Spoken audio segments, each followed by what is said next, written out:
это водопад. Это заброшенная электростанция.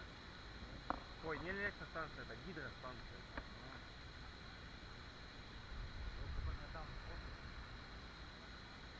Ну вот ты вот пиши, что это заброшенная гидростанция.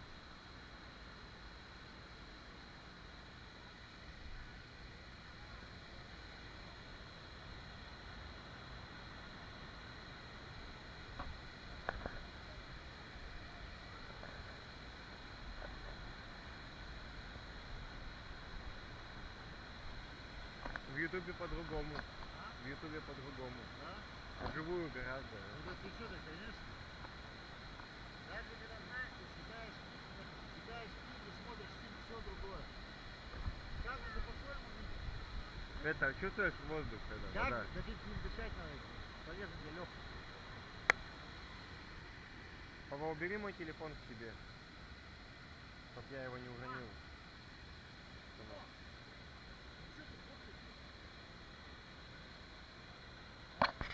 Тебя сфоткать?